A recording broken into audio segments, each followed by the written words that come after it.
तो hello friends, आज हम लोग देखने वाले हैं हमारे चैप्टर नंबर 4 को, जहां पे हम लोग इसको वन शॉट में पूरा का पूरा चैप्टर कंप्लीट करेंगे। यहाँ पर आप लोग को मैं करवाने वाले इस चैप्टर के बहुत सारे क्वेश्चन जो आप लोग को बहुत ज्यादा इस्तेमाल होंगे आप लोग के प्रैक्टिस में दोस्तों। तो यहाँ पर आप लोग ध्यान रखना कि जितनी भी चीजें मैं आप लोग को बताऊंगा सारी की सारी चीजें आप लोग सॉल्व करते हुए चलेंगे और अच्छे तरीके से करेंगे, ताकि आप लोगों को ये चैप्टर बहुत ही स्मूथ जाए। इस चैप्टर को सॉल्व करने के लिए आप लोग को चैप्टर नंबर 3, 12 का चैप्टर नंबर 3 यानी कि डेफिनाइट इंटीग्रल के पहले वाला चैप्टर, वो कौन सा है? Indefinite integration. उसमें के जितने भी फॉर्मूले सारे के सारे अच्छे तरीके से पढ़ लेना। अगर आप लोग को फॉर्मूले नहीं मिले तो चैप्टर को पलटो, चैप्टर के लास्ट में एक पेज होता है, उसमें सारे के सारे टाइप सारे के सारे फॉर्मूले एक साथ दे दिए होते हैं, उससे फटाफट देख लेना ताकि आप लोग को वो चैप्टर क्लियर हो, ताकि इस चैप्टर को सॉल्व करते वक्त आप लोग को दिक्कत ना आए। ठीक है, स्टार्ट करता हूं आज का वीडियो। तो दोस्तों आज की वीडियो में देखने वाले हम लोग चैप्टर नंबर 4 डेफिनेट इंटीग्रेशन, जहां पे हम लोग हमारे इस पूरे के पूरे चैप्टर को इस वीडियो में कंप्लीट करेंगे। इन सारी चीजों को अगर आप लोग को जानना है तो बने रहना वीडियो के एंड तक। तो कैसे आप सभी लोग, I hope you are fine. तो मैं स्वागत करता हूं आपका हमारे यूट्यूब चैनल जेआर कॉलेज पर। स्टार्ट करते हैं आज का वीडियो। तो चैप्टर में देखो बहुत सारी चीजें हैं, लेकिन आप स्टार्ट करेंगे डायरेक्टली। यहाँ पर मैं आप लोगों को कुछ चीजें बता देता हूं, जैसे कि आप लोगों को याद होगा इंटीग्रेशन ऑफ, मान लो यहाँ पर मैंने लिख दिया integration of f of x dx, ऐसा लिखा हुआ, इसका इंटीग्रेशन निकाल रहा है। तो कुछ तो भी नया फंक्शन मिलेगा, मान लो जी ऑफ एक्स मिलेगा। इंटीग्रेट करने के बाद साथ ही साथ क्या मिलता था? कांस्टेंट सी मिलता था। ये कहां मिलता था हम लोग को? इनडेफिनाइट इंटीग्रेशन में मिलता था। लेकिन डेफिनाइट इंटीग्रेशन में क्या होता है? सी को हम लोग गायब करना होता है, कांस्टेंट आता ही नहीं है। क्यों पता है? क्योंकि यहाँ पर अपन इनडेफिनाइट की जगह डेफिनाइट इंटीग्रेशन लिखते हैं, जहां पे हम लोग को दो वैल्यूज दी होती हैं, एक लोअर लिमिट और एक अपर लिमिट। तो ठीक है, यहाँ पर मैं लिखता हूं, तो जब इंटीग्रेट करोगे सेम वैसे ही होगा जैसे इंटीग्रेट होता है, हमेशा सेम, सब कुछ सेम ही होता है। बस यहाँ पर ना, यहाँ पर क्या होता है मालूम है? यहाँ पर आप लोग जब जी ऑफ एक्स मिलता है ना, तो यहाँ पर सी नहीं मिलता। तो सी नहीं मिलता तो क्या मिलता है? तो ये जो लिमिट्स लिखे ना, तो यहाँ पर लिखने का लोअर लिमिट, यहाँ पर लिखने का अपर लिमिट। अब सबसे पहले आप लोग पुट करोगे अपर लिमिट, तो एक्स यहाँ पे डाल दो अपर लिमिट, तो ये हो जाएगा जी ऑफ बी। उसके बाद लोअर लिमिट डालते वक्त आप लोग को सिंबल चेंज करना, मतलब यहाँ पर डालना माइनस, और ये क्या हो जाएगा? Lower limit. तो इस तरीके से आप लोगों को क्या मिलता है? आप लोग को आपका आंसर मिलता है। तो बेसिक डेफिनेशन है इनडेफिनेट के बाद वाले डेफिनेट इंटीग्रेशन का, ये बेसिक डेफिनेशन जो आप लोग को याद रखना है। ठीक है, अब कुछ प्रॉपर्टीज जो आप लोग को यहाँ पर स्क्रीन पे दी गई है, ये सारे प्रॉपर्टीज को जब मैं क्वेश्चन नंबर 3 पढ़ाऊंगा तब मैं वहां पे एक्सप्लेन करूंगा। फिलहाल के लिए आप लोग इसका स्क्रीनशॉट चाहे तो ले सकते हैं, फटाफट से स्क्रीनशॉट लेना। अगर आप लोग चाहते हो टेक्स्ट बुक के पीछे भी दिया हुआ है तो वहां से भी आप लोग लिख सकते हैं। ओके, मैं स्टार्ट करता हूं पहले क्वेश्चन के साथ, क्वेश्चन नंबर 1 जो आप लोग एक्सरसाइज नंबर 4.2 का है। अब 4.1 में नहीं करा रहा क्योंकि 4.1 इतना इंपॉर्टेंट नहीं है, एग्जाम में इसके ऊपर एक भी क्वेश्चन पूछता नहीं है, मेरे हिसाब से टाइम वेस्ट करके मतलब नहीं है। फिर भी आप लोग को इस एक्सरसाइज को अच्छी तरीके से सीखना है, तो आप लोगों को ये जो अपना प्लेलिस्ट है ना, प्लेलिस्ट में चैप्टर नंबर 4 का पहला वीडियो देख लेना। वहां पर आप लोगों के लिए मैंने वो पूरा का पूरा पहला मतलब क्वेश्चन एक्सरसाइज नंबर 4 पूरी तरीके से पढ़ाया हुआ है, आप लोग वहां जाके उसे क्लियर कर सकते हैं। लेकिन यहाँ पर हम लोग जानेंगे 4.2 को अच्छे तरीके से। तो 4.2 में पहला क्वेश्चन क्या दिया हुआ है? इंटीग्रेशन ऑफ x + 1 अपन रूट एक्स dx। लिमिट्स को जरा भूल जाने का, जब भी क्वेश्चन सॉल्व करो लिमिट को भूल जाओ, ताकि आप लोग को सॉल्व करते वक्त दिक्कत ना आए। ठीक है, ऐसा दिया हुआ, तो लिमिट को याद ही मत रखो, लिमिट है ही नहीं ऐसा सोचो। तो लिमिट नहीं है तो क्या करेंगे अपन? क्या करेंगे? बेस को पहले बांट दो। सिंपल इंटीग्रेशन करना है तो पहले बेस को बांट देंगे। तो बेस को बांटा तो यहाँ पर क्या हो जाएगा? देखो यहाँ पर ये क्या है? 1 है, ये नीचे क्या है? 1/2 है।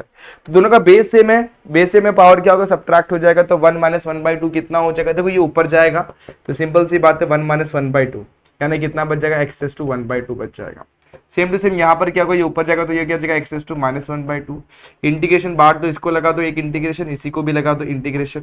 अब आप लोगों को पता है इंटीग्रेशन का फॉर्मूला क्या होता है? इंटीग्रेशन x⁻n का फॉर्मूला होता है x⁻n + 1 अपॉन में n + 1, यानी 1/2 + 1 अपॉन में 1/2 + 1 कितना हो जाएगा? x⁻³ अपॉन में 3/2, और यहाँ पर कितना मिल जाएगा? 1 से लेकर 9। ये फॉर्मूला यहाँ पर फिट किया। सेम यहाँ पर भी वही होने वाला है। यहाँ पर क्या हो जाएगा? x⁻² -1/2 + 1 -1/2 + 1 1/2 को, तो यहाँ पे क्या मिलेगा? x⁻² 1/2 अपॉन में 1/2। कहाँ से कहाँ तक पुट करना है? 1 से लेकर 9। अब सिंपल सी बात है, आप लोगों को क्या पुट करना है? पहले अपर लिमिट पुट करेंगे, बाद में लोअर लिमिट। अब यहाँ पे देखो अपर लिमिट क्या है? यहाँ पर अपर लिमिट है 9, तो पुट करूंगा 9⁻3/2। अब देखो यहाँ पर ये 3/2 ने इसको बाहर ले लूंगा ब्रैकेट के, यहाँ पर क्या हो जाएगा? 2/3। तो मैंने अभी अपर लिमिट पुट किया, 9 पुट किया हुआ है।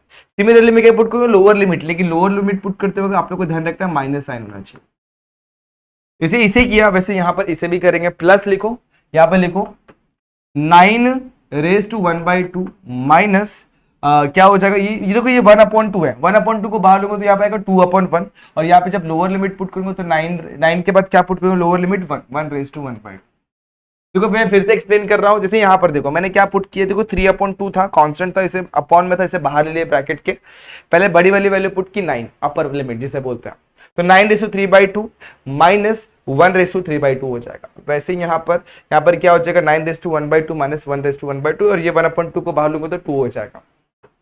इसे सॉल्व करते हो, 9 का क्यूब कितना होता है 729, लेकिन 9 का स्क्वायर रूट पे निकालेंगे तो 3 का क्यूब कितना होता है 27, तो यहाँ पे लिखो 27।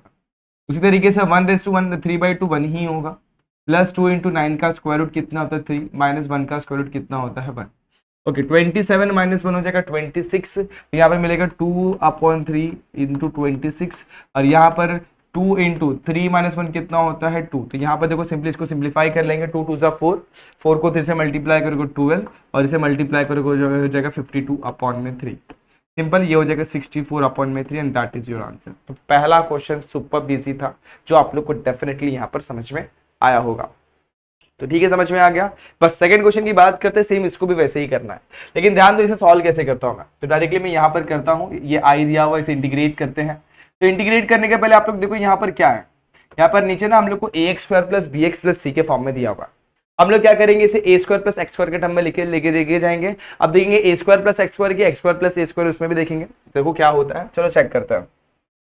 यहाँ पे लिखा हुआ x², यहाँ पे लिखा हुआ 5x, और यहाँ पे क्या लिखा हुआ है +6 लिखा हुआ है, ठीक है। अब देखो यहाँ पर और क्या, यहाँ पर मैं इसे कैसे लिख सकता हूँ, देखो यहाँ पर थर्ड टर्म को मैनेज करूंगा। अब थर्ड टर्म क्या होगा, 5 है ना 5, तो 5 को मल्टीप्लाई करो 1/2 से, तो हो जाएगा 5/2, और उसका स्क्वायर कर दो, कितना हो जाएगा 25/4, तो 25/4 यहाँ पे हो गया। उसी तरीके से प्लस का बैलेंस करने के लिए -25/4 यहाँ पे हो जाएगा, और dx मेरा वैसे के वैसे। चलो आगे बढ़ेंगे, यहाँ पर क्या मिलेगा, इंटीग्रेशन ऑफ 1 यहाँ पे क्या है 2 से लेकर 3 तक, x² + 5x + 25/4, ये क्या हो जाएगा, सिंपल सी बात है, x प्लस यहाँ पर प्लस कितना हो जाएगा +5/2 का होल स्क्वायर। यहाँ पे सॉल्व करते हैं, तो 4 6 24, 24 माइनस 25 कितना हो जाएगा, -1/4 हो जाएगा, ठीक है। अब 1/4 इज नथिंग बट 1/2 का होल स्क्वायर। क्या किया मैंने, क्रॉस मल्टीप्लाई, 4 6 24 माइनस 25, 24 माइनस 25 -1, तो -1/4 बचेगा, और 4 जो होता है 2 का स्क्वायर होता है। अब देखो 1/a² माइनस x, सॉरी क्या है, x² - a², तो सिंपल सा फॉर्मूला है 1/2a, तो 2a की वैल्यू कितनी 1/2 log of x minus a upon में x प्लस a, x पे क्या है x + 5/2 minus 1/2 x plus 5/x minus a upon x plus a, तो x प्लस 5/2 अपॉन यहाँ पर क्या आ जाएगा +1/2 हो जाएगा। अब यहाँ पर क्या आएगा प्लस c, राइट, गलत जवाब। देखो यहाँ पर हम लोग को लिमिट्स दिया, lower limit and upper limit, तो इसे यहाँ पर लगाएंगे। यहाँ पर क्या आ जाएगा, यहाँ पर lower limit upper limit put करना, तो 2 से 3 लिख दो, ये कैंसिल, यहाँ पे बचेगा 1, लिखने की जरूरत नहीं, लॉग ऑफ, यहाँ पे आ जाओ। अब क्रॉस मल्टीप्लाई करोगे यहाँ पर ना, तो क्या 2 2 1 से 2 से मल्टीप्लाई होगा, ये जगह 2x, इसको सॉल्व करेंगे तो 5 - 1 कितना हो जाएगा 4। तो यहाँ पर सिंपल आप लोग ऐसे भी कर सकते हैं, जैसे आप लोग की इच्छा है, ऐसे भी कर सकते हैं। अदरवाइज देखो यहाँ पर मैं क्या करता हूँ, ये लिखता हूँ x, ये कितना हो जाएगा 5 - 1 हो जाएगा 4, 4/2 कितना हो जाएगा 2, तो यहाँ पे लिखा x + 2। यहाँ पर क्या हो जाएगा x, 5 + 1 कितना हो जाएगा 6, 6/2 कितना हो जाएगा 3, तो यहाँ पर मिल गया 3। अब मैं पुट कर सकता हूँ अपर एंड लोअर लिमिट, तो पहले अपर लिमिट डालते हैं। अपर लिमिट की वैल्यू यहाँ पर 3 है, तो 3 पुट करता हूं, तो log ऑफ 3 + 2 अपॉन में, यहाँ पर नीचे माइनस आना चाहिए दोस्तों, ये यहाँ पर ये टर्म ओके परफेक्ट है, सही है।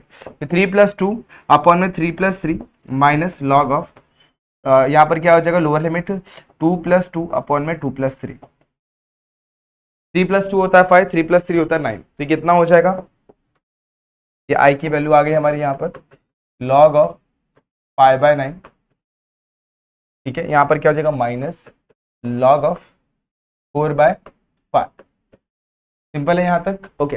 अब log का रूल क्या होता है, सब्ट्रैक्शन रहेगा तो डिवीजन में आ जाता है, और मैं अगर इसको ऐसे भी कर सकता हूँ, अगर सब्ट्रैक्शन में है तो प्लस कर दो, log के अंदर जो भी टर्म्स है उसको उल्टा कर दो, तो इसको ऐसे भी लिख सकते हैं, अंदर के वैल्यूज को उल्टा कर देंगे तो भी चल जाता है। अब log के टर्म अगर प्लस में रहेंगे तो सिंपली क्या हो जाएंगे मल्टीप्लाई में, तो 5/9 मल्टीप्लाई बाय 5/4 कितना हो जाएगा log ऑफ 25/36, ये ऐसे कुछ होगा। क्योंकि यहाँ पर अपने को एक्स का कोई टर्म ही नहीं मिला, इसलिए यहाँ पर कोई कांस्टेंट टर्म ही नहीं आता, क्योंकि यहाँ पर अपर एंड लोअर लिमिट मिलता है। तो यही है डेफिनेशन हमारे डेफिनाइट इंटीग्रल का, जहाँ पे अपने को अपर एंड लोअर लिमिट दिया होता है। चलो आगे और भी क्वेश्चन, ढेर सारे क्वेश्चन लेने हैं दोस्तों, फटाफट से कंप्लीट करेंगे यहाँ पर। चलो यहाँ पे आई की वैल्यू दी हुई, इंटीग्रेशन ऑफ 0 से लेके π/4 cot स्क्वायर एक्स दिया हुआ है, एक्स लिखा हुआ नहीं, एक्स लिख देता हूँ। इंटीग्रेशन ऑफ cot स्क्वायर नहीं पता है, cot स्क्वायर नहीं पता तो सबसे पहले इसे कोसेक में कन्वर्ट कर लूंगा। तो मुझे पता है cot स्क्वायर जो होता है ना वो क्या होता है, सिंपल सी बात है, कोसेक स्क्वायर एक्स -1 होता है। तो इंटीग्रेशन बांट दूंगा, तो इंटीग्रेशन ऑफ 0 से लेके π/4 cosec square x dx minus integration of 1 dx 0 से लेकर π/4। कॉट कोसेक का इंटीग्रेशन होता है कॉट, कोसेक स्क्वायर का इंटीग्रेशन होता है कॉट, तो यहाँ पे लिखूंगा मैं कॉट ऑफ एक्स, लेकिन माइनस साइन के साथ होता है। यह लिखूंगा 0 से लेके π/4। ठीक है, यहाँ तक क्लियर है? आप लोग शायद इस माइनस को बाहर भी रख सकते हैं, आपकी इच्छा। और 1 का इंटीग्रेशन होता है एक्स, यहाँ पे क्या लिखेंगे 0 से लेकर π/4। ठीक है, तो माइनस को मैं चाहिए तो बाहर निकाल लेता हूँ, ताकि मेरे को अपर और लोअर लिमिट पुट करते वक्त दिक्कत ना है। तो माइनस को मैंने बाहर रखा होगा, कॉट π/4 माइनस कॉट 0, यहाँ पर क्या आ जाएगा कॉट मतलब π/4 -0। इसे यहाँ पे सॉल्व करता हूँ बाकी का। अब आप नोटिस करना, मुझे बताओ कॉट π/4 की वैल्यू कितनी होती है? होती है 1 माइनस कॉट 0, कॉट 0 अपने को पता ही नहीं, नॉट डिफाइन है। उसी के साथ साथ माइनस π/4 वैसे के वैसे। तो आप लोग देखेंगे ना, अगर मैं इसको थोड़ा सॉल्व करूँ तो ये मिलेगा मुझे -1 प्लस कॉट π/4, तो कॉट 0 मिलेगा, क्या मिलेगा कॉट 0 माइनस π/4। तो सिंपल सी बात है, कॉट 0 क्या होता है, कॉट 0 जो होता है वो होता है नॉट डिफाइन। सिंपली हमारा आई भी क्या होगा यहाँ पर नॉट डिफाइन ही आने वाला, कि नॉट डिफाइन में कुछ भी ऐड करो ऑब्वियसली वो नॉट डिफाइन, नॉट डिफाइन मतलब इन्फिनिटी, और इन्फिनिटी में कुछ भी ऐड करो ऑब्वियसली वो इन्फिनिटी ही मिलने वाला। तो यहाँ पर हमारा आई की वैल्यू भी इन्फिनिटी मिलने वाली। चलो आगे बढ़ते हैं यहाँ पर, अब इसे देख लो। तो ऐसा क्वेश्चन है ना हमारे इसमें भी है, हमारे क्वेश्चंस में भी है, जो आपने नॉर्मल फॉर्म में दिया हुआ है। ठीक है, यहाँ पे लिखो 1/1 माइनस साइन एक्स लिखता हूँ।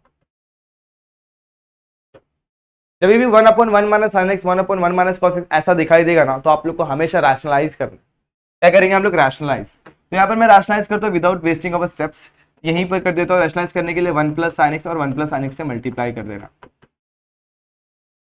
तो मल्टीप्लाई करेंगे तो इंटीग्रेशन माइनस पाई से π/4 से लेके π/4 तक मल्टीप्लाई कर दो, ये हो जाएगा 1 प्लस साइन एक्स और नीचे लगेगा a² माइनस b² का फॉर्मूला, तो 1 माइनस साइन स्क्वायर एक्स। इसके बाद क्या होगा, इसके बाद देखो यहाँ पर फॉर्मूला फिट हो जाएगा, तो माइनस π/4 से लेके π/4 तक यहाँ मिलेगा 1 प्लस साइन एक्स। अब आप सभी को पता है 1 माइनस साइन स्क्वायर थीटा जो होता है वो कॉस स्क्वायर थीटा होता है, तो यहाँ पर मैं लिखता हूँ कॉस स्क्वायर थीटा यानी कॉस स्क्वायर एक्स। बेस को बांटेंगे माइनस π/4 से लेकर π/4, बेस बांटूंगा तो 1 कॉस स्क्वायर हो जाएगा सेक स्क्वायर, यहाँ लिखता हूँ सेक स्क्वायर।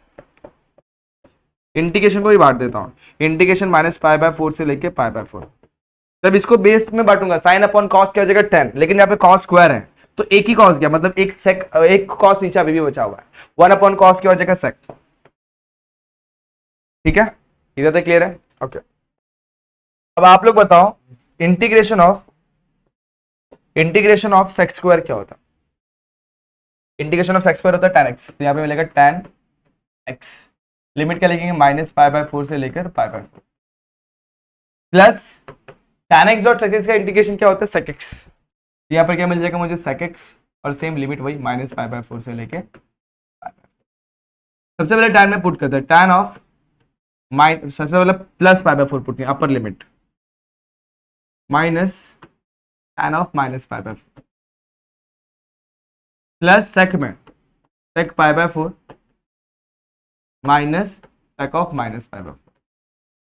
अब सभी को पता है tan of theta is tan theta, लेकिन tan of minus theta minus tan theta, तो यहाँ पर क्या मिलेगा tan of π/4 minus minus plus tan of π/4 हो जाएगा। sec π/4 मेरा वैसे ही, लेकिन sec ऑफ माइनस थीटा क्या होता है, sec of minus theta negative angle रहेगा तो पॉजिटिव निकाल के देता है, मतलब क्या हो जाएगा sec थीटा हो जाएगा sec π/4। अब ये दोनों कैंसिल, tan π/4 की वैल्यू 1 + 1 कितनी हो जाएगी 2, तो यहाँ पर हमारे i की वैल्यू कितनी आ गई 2। ये था आप लोग का सिंपल सा क्वेश्चन जो आप लोग को डेफिनेटली समझ में आ गया यहाँ पर। ये सिंपल सा तरीका था इस क्वेश्चन को समझने का और सॉल्व करने का। अपन बात करते हैं नेक्स्ट क्वेश्चन की। अब जब भी आप लोग को ऐसा क्वेश्चन मिलता है, आप लोगों ने पहले भी किया हुआ है, हम लोग क्या करते हैं ऐसे क्वेश्चन में इंटीग्रेशन के टाइम पे रैशनलाइज। याद रखना आप लोग को यही चीज आपने अगर याद होगा, आपने अगर 11 स्टैंडर्ड में अच्छे तरीके से किया होगा तो वहां पे आप लोग को ये चीज मिलती थी इसमें, किसमें, लिमिट्स में। तो लिमिट्स में अपन क्या करते हैं, ऐसे टर्म को अपन रैशनलाइज कर देते थे। सबसे पहले आई लिखता हूँ, इंटीग्रेशन 3 से लेकर 5 लिखता हूँ, बड़ा लेंदी तो जरूर होगा लेकिन आएगा आप लोग को समझ में, देखना।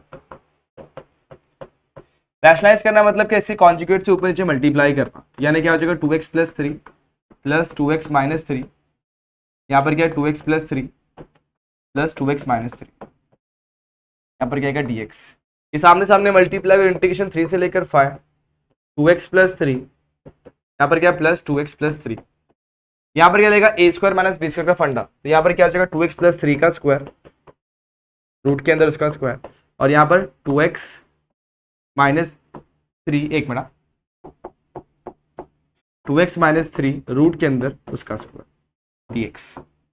ठीक है, यहां तक।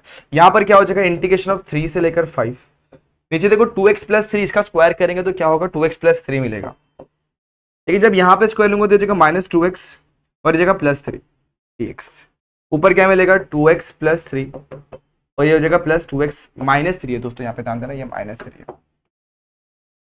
यहां पर कर देता हूं, यहां पर कितना मिल गया 2x माइनस 3 मिल गया। ठीक है, एक सेकेंड, ये 2 है, जो ये 2 है ना मैंने गलती से बाहर लिखा हुआ, यहाँ पर क्या मिलेगा 2x माइनस 3। ठीक है, यहां तक।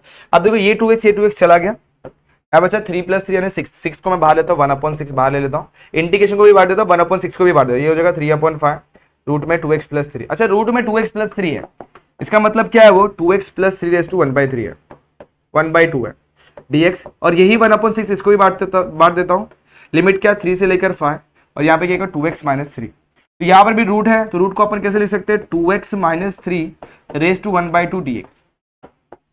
बस इंटीग्रेशन करना, अपन लोअर लिमिट पुट करना, आंसर आ जाएगा।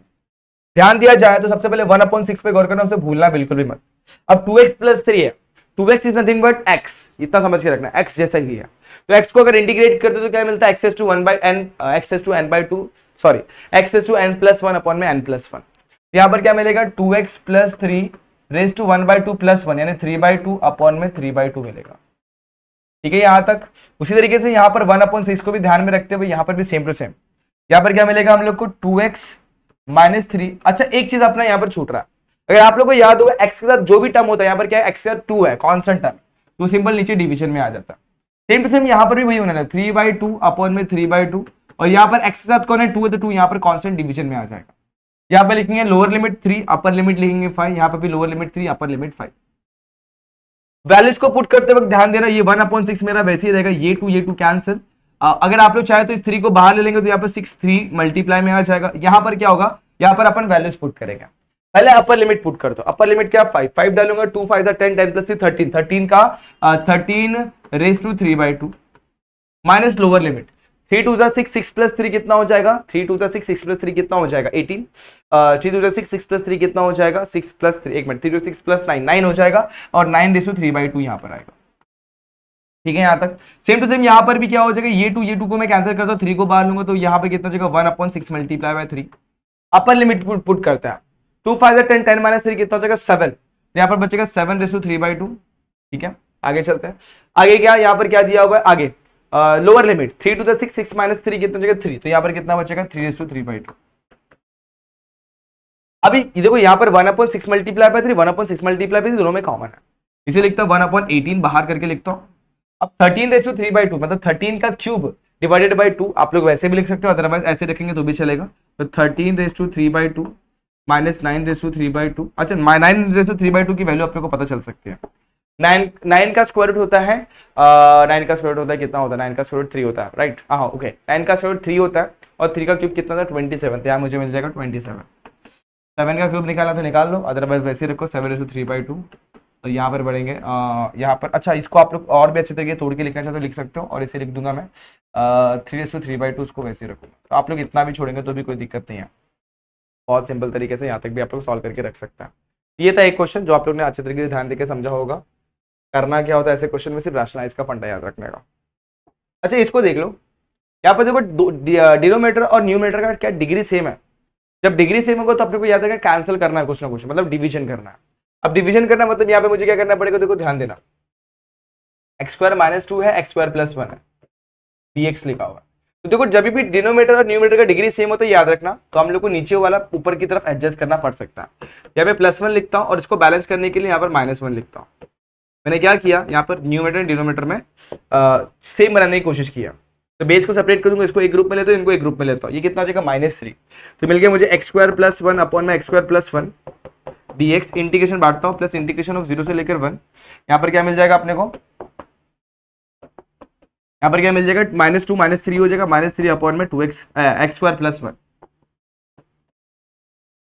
ठीक है यहाँ तक, ओके। अब यहाँ पे जान दो, ये दोनों कैंसिल, तो यहाँ पे क्या बचेगा x, तो x 0 से लेकर 1 इंटीग्रेट करेंगे। यहाँ पे -3 को अगर मैं बाहर लेता हूँ, यहाँ पे क्या बच गया 1 upon x square plus one. ये फॉर्मूला होता है tan inverse of x by x का फॉर्मूला होता है। tan इनवर्स ऑफ x को lower limit upper limit put कर दो, क्या लिखूंगा, तो ये मिलेगा 1 - 0 -3। यहाँ पे लिखूँ tan inverse of 1 minus tan inverse of 0। tan की कौन सी वैल्यू 1 होती है, π/4, और tan की कौन सी वैल्यू 0 होती है, 0। तो यहाँ पर मुझे मिलेगा 1 माइनस यहाँ पर क्या मिलेगा 3, इसकी वैल्यू मिल जाएगी π/4। सिंपल, ये आंसर है कि 1 - 3 π/4, ये आप लोग का आंसर है। इस तरीके से आप लोग को ऐसे क्वेश्चन के साथ डील करना, तो डेफिनेटली आप लोग को समझ में आ गया होगा। आया दोस्तों, चलो आगे बढ़ता है। 7th क्वेश्चन, चलो ये क्वेश्चन अगर आप लोग याद करेंगे तो सेम क्वेश्चन आप लोग के इंटीग्रेशन में भी है, बट यहाँ पर ऐसे करके आप लोग को लिमिट लगा के कंफ्यूज करने की कोशिश करी गई है। तो आप लोग को ये ऐसे क्वेश्चन कभी भी आएंगे 11th स्टैंडर्ड का, आप लोग को ना थर्ड चैप्टर आप लोग को उठाना, मैथ्स 1 का, ट्रिग्नोमेट्री 2, जितने भी फॉर्मूले सारे के सारे लर्न कर लो, उसी में से एक फॉर्मूला है। जब भी अपने को यहाँ पर साइन सी और साइन डी मिलता है, तो उसे हम लोग को सेपरेट करना पड़ता है। कैसे करते हैं अपन, देखो याद रखो, तो आई की वैल्यू कितनी, 0 से लेकर π/4। फॉर्मूला क्या होगा यहाँ पर, cos c माइनस डी, उसके बाद minus cos c plus D, ये फॉर्मूला होता है। क्या, cos c minus D plus minus cos c plus D. अगर cos होता तो पहले cos c plus D minus cos c minus D, ऐसा कुछ तो भी होता। तो यहाँ पर क्या है, cos c माइनस डी यानी cos 4x minus 3x minus cos 4x plus 3x। लेकिन इसको अप्लाई करने के पहले यहाँ पर ना आप लोग एक चीज और करना पड़ता है, जो मैं आप लोग को यहाँ पर बताने वाला हूँ। यहाँ पर देखो एक चीज और अप्लाई करना पड़ता है, यहाँ पर ना 1/2 से मल्टीप्लाई एंड डिवाइड करना पड़ता है। तो यहाँ पे जब तक 2 नहीं लेंगे तब तक ये फॉर्मूला आप लोग अप्लाई नहीं कर सकते, मतलब यहाँ पे 2 भी होना बहुत ज्यादा जरूरी है, इस चीज का भी आप लोग ध्यान रखें। तो यहाँ पे मुझे क्या लिखना पड़ेगा, 1/2 लिखना पड़ेगा, बाकी सब कुछ सेम टू सेम। क्लियर हुआ, यहाँ पे क्या है dx। चलो इंटीग्रेशन को बांटता हूँ, 1/2 को मैं वैसे रखता हूँ, इंटीग्रेशन 0 से लेकर π/4। यहाँ पर क्या जो cos ऑफ x हो जाएगा dx माइनस इंटीग्रेशन ऑफ 0 से लेकर π/4, ये 1/2 यहाँ पर भी दिया, cos ऑफ 7x हो जाएगा। तो cos ऑफ x का इंटीग्रेशन क्या होता है, माइनस साइन ऑफ x होता है। यहाँ पे क्या 0 से लेकर π/4 पुट करेंगे, 1/2 को वैसे रखता हूँ। यहाँ पे क्या जाएगा, cos of sine of 7x होता है, लेकिन अपॉन में क्या जाएगा 7 भी हो जाएगा, 0 से लेकर π/4। 7 को बाहर लेता हूँ, ये 1/2 हो जाएगा साइन π/4 माइनस साइन 0, हो जाएगा साइन 40, ये 1/14 साइन 7 π/4 माइनस कितना हो जाएगा साइन 0। सिंपल है, तो 7 π/4 की वैल्यू आपको पता होना चाहिए यही तो वैल्यू है। साइन π/4 की वैल्यू होती है 1/√2, साइन 0 0 होता है, माइनस 1/14, ये वैल्यू जानते हैं। 7 π/4 मतलब देखो ये 1 π/4, ये 2 π/4, ये 3 π/4, ये 4 π/4, ये 5 π/4, ये 6 π/4, ये 7 π/4। 7 π/4 कहाँ पे पहुंच रहा है, अपना फोर्थ क्वाड्रेंट में। फोर्थ क्वाड्रेंट में मतलब क्या, 2π माइनस थीटा, तो 2π माइनस थीटा में लिखेंगे, थीटा इज व्हाट, यहाँ पे π/4 बैठने वाला। तो इसे मैं तोड़ूंगा, साइन 7 π/4 को लिखूंगा साइन 2π माइनस π/4। अब कौन से क्वाड्रेंट में आ रहा है, ये आ रहा है हमारे इस क्वाड्रेंट में। कौन से क्वाड्रेंट में, फोर्थ में साइन नेगेटिव होता है, तो माइनस साइन π/4 होगा, और साइन π/4 की वैल्यू कितनी होती है 1/√2, हो जाएगा माइनस 1/√2 हो जाएगा। ठीक है, और साइन 0 तो 0 होने वाला, कोई दिक्कत नहीं यहाँ तक। ये समझ में आ गया आप लोग को, ठीक है।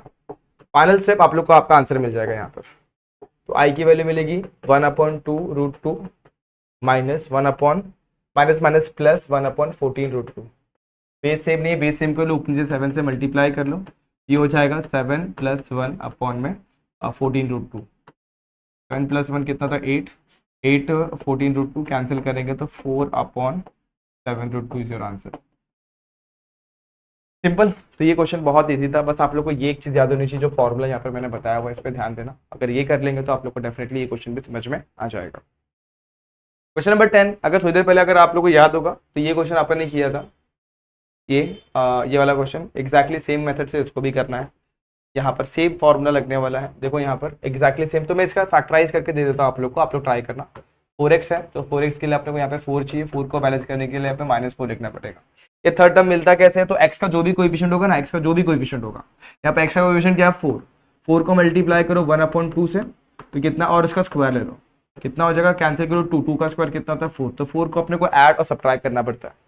ये देखो इन तीनों टर्म को देखो तो ये x+2 का होल स्क्वायर बन जाएगा, और इसे देखोगे तो ये 9 बन जाएगा, और 9 को हम लोग क्या लिख सकते हैं, 3 का स्क्वायर लिख सकते हैं।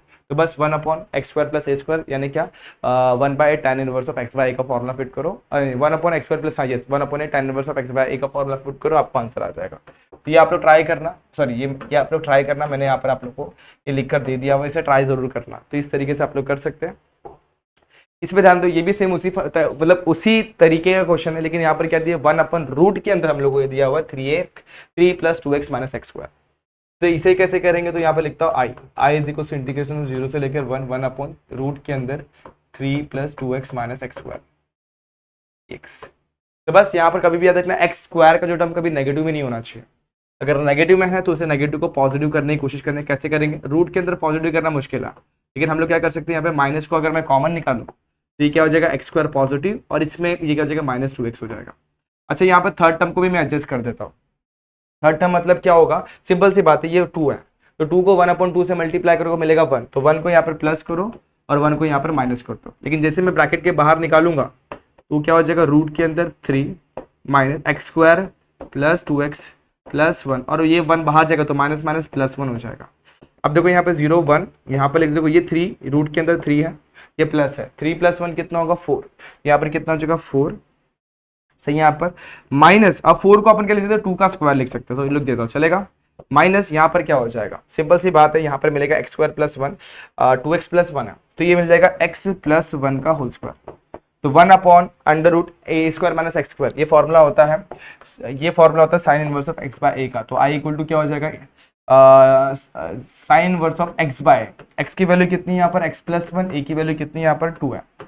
तो अपर एंड लोअर लिमिट को यहाँ पर डालेंगे 0 से लेकर 1 और सॉल्यूशन मिल जाएगा। तो मेरे हिसाब से ये भी आप लोग को आ जाएगा, ट्राई करके देखना, डेफिनेटली आप लोग को समझ में आ जाएगा। आंसर आएगा π/2 के आसपास मेरे हिसाब से आना चाहिए, और आप लोग देख लेना समझ में आ जाएगा ये चीज़। लोअर लिमिट डालो 1 1 कैंसिल, 2 2 कैंसिल हो जाएगा, और साइन इनवर्स ऑफ 1 π/2, हाँ π/2 - 0 π/2 आंसर आएगा।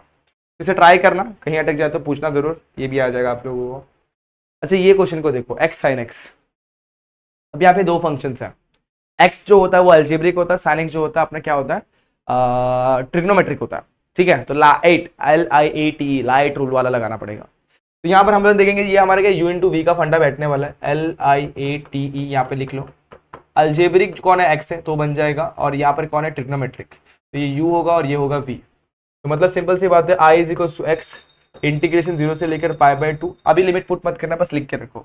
यहाँ पर क्या आएगा sin x, ठीक है, लेकिन लिमिट इसके लिए भी लगेगा, पता चला सर लिमिट के बाहर है तो इसमें नहीं लगेगा, तो इसमें x में भी लगने वाला है, माइनस इंटीग्रेशन ऑफ 0 से लेके π/2। यहाँ पर क्या आएगा, यहाँ पे आएगा dy/dx ऑफ x, इंटीग्रेशन यहाँ पे लिमिट मत लगाओ अंदर, sin x dx और dx। यहाँ पर देखो सिंपल सी बात है, x साइन का इंटीग्रेशन क्या होगा, cos x with minus sine, तो 0 से लेकर π/2 यहाँ पर होता है।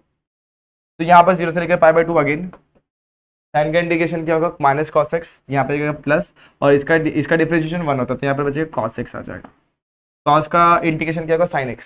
तो सिंपल सी बात है, अभी लिमिट पुट मत करो, साथ में पुट करेंगे। पुट करोगे तो क्या आ जाएगा, यहाँ पर sin x हो जाएगा, और sin x की वैल्यू 0 से लेकर π/2 पुट करने। चलो वैल्यू डालूंगा, सबसे पहले डालता हूँ मैं π/2, तो -π/2 cos π/2 -0 cos 0 प्लस sin π/2, तो डालते sin π/2 माइनस sin 0। अब देखो यहाँ पे cos π/2 की वैल्यू 0 होती है, तो 0 को 0 से मल्टीप्लाई करो गायब, और यहाँ पर आएगा प्लस, ये भी क्या हो जाएगा 0। तो सिंपल सी बात है, 0 से किसी को भी मल्टीप्लाई करो 0 ही मिलता है। sin π/2 की वैल्यू 1 माइनस ये क्या हो जाएगा 0, तो आंसर कितना है, फाइनली 1 आ गया। ये one of the easiest question था, सेम फंडे से आप लोग को आगे वाला क्वेश्चन भी ट्राई करना है। क्वेश्चन में ध्यान दो, x tan inverse of x है, LIATE लिखता हूं तो LIATE के हिसाब से ये मेरा होगा इनवर्स फंक्शन और ये मेरा होगा अल्जेब्रिक फंक्शन। तो इनवर्स फंक्शन जो होगा ना वो आप लोग का बनेगा u। यहाँ पे जब इंटीग्रेशन सॉल्व करेंगे तो tan inverse of x u बनेगा, इंटीग्रेशन ऑफ 0 से लेके 1 x dx minus integration of 0 से लेके 1, यहाँ पर क्या बचेगा d/dx of tan inverse of x, यहाँ पर integration of x dx bracket close करके एक dx लगा दो। ठीक है यहाँ तक? ओके चलो, x का इंटीग्रेशन क्या होता है x²/2, यहाँ पे लिखो x²/2 1 से लेके मतलब 0 से लेके 1, 0 से लेके 1 tan इनवर्स ऑफ x का डिफरेंशिएशन 1/1 + x²। यहाँ पर x का इंटीग्रेशन क्या होगा, x का इंटीग्रेशन हो जाएगा, सिंपल सी बात है x²/2 dx। ठीक है, अब इसे करो मत सॉल्व, x²/2 यहाँ पर वैसे रखो, यहाँ पे tan इनवर्स ऑफ x भी वैसे रखो, 0 से लेके 1 भी वैसे, ये हो जाएगा x। देखो यहाँ पर ये क्या होगा x²/1 + x² होगा, और ये 1/2 को मैं बाहर लेता हूँ। तो देखो ऊपर और नीचे की डिग्री सेम है, मतलब वेरिएबल की डिग्री सेम है। यहाँ पे +1 करो, उसको बैलेंस करने के लिए -1 कर दो, सिंपल है यहाँ तक। dx लगा दो, बेस को बांट दो, यहाँ पर क्या मिलेगा x²/2 tan inverse of x 0 से लेके 1 1/2 इंटीग्रेशन ऑफ 0 से लेके 1 1 + x²/1 + x² dx। अब ये -1/2 इधर देंगे तो माइनस, अब ये पहले से माइनस है, माइनस +1/2 इंटीग्रेशन 1/1 + x² dx 0 से लेके 1। बस फाइनली कुछ स्टेप और आपको आपका आंसर मिल जाएगा। इसको वैसे रखो x²/2 tan inverse of x 0 से लेके 1, ये समझ में आया? यहाँ पे आ जाओ, ये दोनों कैंसिल होगा, यहाँ पर क्या बचेगा 1, 1 का इंटीग्रेशन क्या होता है x, यहाँ पर कितना मिल जाएगा x प्लस 1/2 को भी वैसे रखता हूँ, 1/1 + x² क्या होता है tan इनवर्स ऑफ x होता है, तो यहाँ पे लिखता हूँ मैं tan इनवर्स ऑफ x। अब इसमें क्या लिखूंगा 0 से लेके 1, यहाँ पर क्या लिखूंगा 0 से लेके 1। लेकिन आप लोग नोटिस करो सबके पास 1/2 कॉमन है, तो 1/2 को मैं कांस्टेंट निकाल लेता हूँ बाहर। अब लिमिट पुट करता हूँ साथ में, सबके पास एक ही साथ पुट करता हूँ। यहाँ पे पुट करूंगा तो 1 पुट करूंगा तो क्या मिलेगा, 1 पुट करूंगा तो 1 1 और tan इनवर्स ऑफ 1 इधर पर tan इनवर्स ऑफ 1, 0 पुट करूंगा तो 0 को किसी से मल्टीप्लाई करो 0, तो ये पहला ब्रैकेट हो गया माइनस, और जब मैं 1 पुट करूंगा यहाँ पर 1 - 0, ये भी वैसे हो जाएगा। आगे बढ़ेंगे, यहाँ पर प्लस 1/2, सबसे पहले मैं 1 पुट करूंगा तो क्या मिलेगा 1/2 तो मैंने बाहर ले लिया हुआ, तो यहाँ पर क्या बचा हुआ tan इनवर्स ऑफ 1 -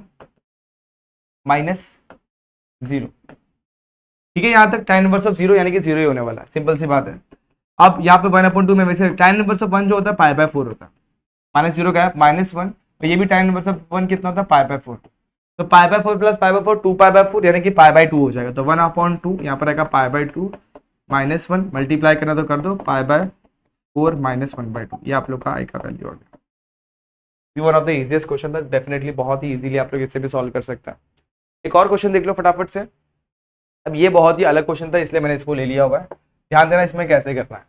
अब फिर से LIATE एक्सपोनेंशियल है और क्या है अल्जेब्रिक है, u और v।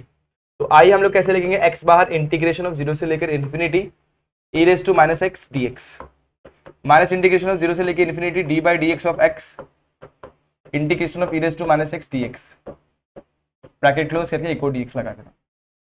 अब ध्यान दें यहाँ पर e⁻x का इंटीग्रेशन होता है e⁻x, ठीक है, अपॉन में क्या आएगा -1 और 0 से लेकर क्या हो जाएगा इन्फिनिटी। लेकिन ये सिर्फ इसके लिए नहीं होता है, ये ब्रैकेट है ना, इसको यहाँ पर खसकाएंगे, इसके लिए भी होगा ये चीज, समझ में आया इतना? आगे बढ़ते हैं। इसके बाद देखो, इसको पहले सेव कर लेता, कभी कभी अटक सकता है, तो यहाँ पे ध्यान दो। अब यहाँ पे डिफरेंशिएशन ऑफ x कितना होगा 1, integration of e⁻x same e⁻x upon -1, यहाँ पर मैं लिखता हूँ, ध्यान देना, माइनस इंटीग्रेशन 0 से लेके इन्फिनिटी, ये 1 लिखने की जरूरत नहीं, e⁻x अपॉन -1 dx। ठीक है, ये समझ में आया? एक बार और इंटीग्रेट करो तो ये x वैसे ही, e⁻x भी वैसे ही, यहाँ पे लिखता हूँ -1, लिखता हूँ 0 से लेके इन्फिनिटी। चलो आगे चलते हैं यहाँ पर। ओके अच्छा, एक चीज और मेरे को एक चीज और बताना, यहाँ पर एक स्टेप में मैं कर देता हूँ उसको, ये -1 को मैं माइनस को ऊपर ले लेता हूँ, और e⁻x मतलब क्या होता है अपॉन में आ जाएगा, मैं ऐसे भी लिख सकता हूँ। सेम टू सेम यहाँ पे इंटीग्रेट करूंगा, इंटीग्रेशन ऑफ e⁻x ही होने वाला।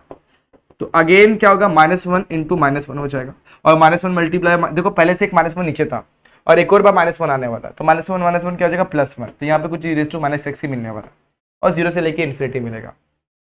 अभी जस्ट मैंने क्या किया, देखो यहाँ पे -1 इंटू -1 लिख देता चलेगा, यहाँ पर लिखता हूँ ये।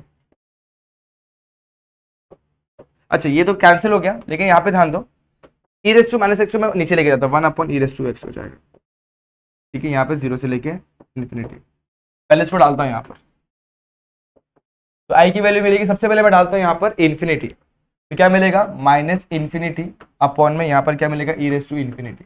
अच्छा आप लोग को एक चीज सिखाता हूँ, देखो सिंपल सी बात है, अगर ऐसा रहेगा इन्फिनिटी, मान लो इन्फिनिटी है तो 1/इन्फिनिटी है, anything raise to infinity obviously infinity ही होने वाला है, ठीक है, सीधी बात है। और इन्फिनिटी का रेसिप्रोकल क्या होता है 0, तो अगर मैं इसको ऊपर लेके जाऊंगा, देखो यहाँ पर क्या e⁻⁻⁰ था, यहाँ पे ध्यान दो e⁻⁻⁰ है, तो यहाँ पर x को मैं फिलहाल वैसे रखता हूँ, x में वैल्यू पुट नहीं करता, x को मैं बाद में पुट करता हूँ, x को ध्यान दो ताकि आप लोग कंफ्यूजन ना हो, ये क्या हो जाएगा e⁻⁻⁰ हो जाएगा, x में मैं पुट नहीं कर रहा हूँ, x को मैं वैसे रख रहा हूँ फिलहाल के लिए आप लोग को, ताकि ज्यादा अच्छे तरीके से समझ में, 0 पुट करो तो 0 ही होने वाला है। यहाँ पर देखो, यहाँ पर भी सेम टू सेम 1/e⁻⁻ लिखता हूँ। अभी देखो 1/इन्फिनिटी क्या होता है 0, सिंपल सी बात है, तो वैसे 1/e⁻⁻ है, तो क्या होगा 1/इन्फिनिटी होगा, तो अगेन वो 0 होने वाला है, तो सिंपल सी बात है। तो यहाँ पर ये क्या हो जाएगा 1/इन्फिनिटी, इसको ऊपर लेके जाएंगे तो ये टर्म क्या हो जाएगा 0 -0, और यहाँ पर ये भी क्या होने वाला है, ये भी 0 होने वाला है, सिंपल सी बात है। तो इस इंटीग्रेशन की वैल्यू आने वाली है 0। जरा ध्यान देना इस चीज पे, मैंने क्या किया, अगर मैं इसको ऊपर ही रखता तो ज्यादा अच्छे तरीके से मैं आप लोग को समझाता हूँ। तो ये e⁻⁻⁰ को मैं ऊपर लेके जाता हूँ, ठीक है, मैंने क्या किया, इसको ऊपर लेकर गया, तो यहाँ पर मुझे कैसे मिलेगा, ध्यान दो, यहाँ पर मुझे मिलने वाला है इस तरीके से -x e⁻⁻⁻x 0 से लेकर इन्फिनिटी। तो अगर मैं इन्फिनिटी पुट करता x यहाँ पे तो क्या मिलेगा -इन्फिनिटी मिलेगा, लेकिन यहीं पर जब मैं इसको देखता हूँ e⁻⁻x में यहाँ पर इन्फिनिटी डालता हूँ तो e⁻⁻⁰ मिलेगा, उसको 1/, में लेके जाएगा 1/इन्फिनिटी हो जाएगा, और 1/इन्फिनिटी क्या होता है 0, तो इसको 0 से मल्टीप्लाई कर देता हूँ, ये समझ में आया। और जब लोअर लिमिट पुट करूंगा तो ऑब्वियसली वो 0 होने लगे, 0 से किसी को भी मल्टीप्लाई करो 0 ही होता है, तो यहाँ पर वही चीज मैंने की हुई है, समझने की कोशिश करना। तो ये चीज यहाँ पर करी, सेम यहाँ पर ये ई नीचे है तो ऊपर लेके जाऊंगा तो ये क्या होगा e⁻⁻x, ध्यान दो यहाँ पर क्या होगा, ये e⁻⁻x होगा, e⁻⁻x सिंपल सी बात है, उसको नीचे लेके आएगा 1/e⁻x, एक ही बात है, और 1/e⁻⁰ इज व्हाट 1/इन्फिनिटी, और 1/इन्फिनिटी अगेन क्या होगा 0, और 0 लिखोगे तो e⁻⁻0 कितना होता है। हाँ यहाँ पर एक चीज अपन ने पुट नहीं की, लोअर लिमिट पुट नहीं किया, यहाँ पर लोअर लिमिट पुट नहीं किया, यहाँ पर ध्यान दो, ये कितना हो जाएगा, ये हो जाएगा 0 माइनस यहाँ पर कितना हो जाएगा 1/e⁻�0, सिंपल सी बात है, ये नहीं किया, इस चक्कर में गलत हो जाता है। अभी 0 - 0 कितना होगा 0 माइनस 0 माइनस 1/e⁻�0 कितना होगा 1, 1/1 कितना होता है 1, तो 0 माइनस माइनस माइनस प्लस 1,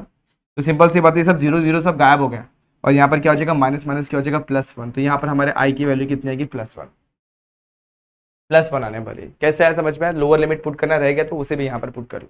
इस तरीके से यहाँ पर जब लोअर लिमिट पुट करेंगे, यहाँ पे 0 डालेंगे तो e⁻⁻0 1/0 e⁻⁻0 इज व्हाट 1, तो यहाँ पर हम लोग कुछ इस तरीके से मिलता है। इसको सिंप्लीफाई करोगे तो आपको डेफिनेटली जाके आगे जाके 1 ही मिलने वाला है। तो ये क्वेश्चन इस तरीके से करना, मेरे हिसाब से क्वेश्चन नंबर 15 तक आप लोगों को क्लियर हो गया, इसमें कोई डाउट कोई दिक्कत नहीं है, बहुत आसान थे। चलो बात करते हैं अपन क्वेश्चन नंबर 2 के बारे में, तो फटाफट से उसे भी देख लेते हैं।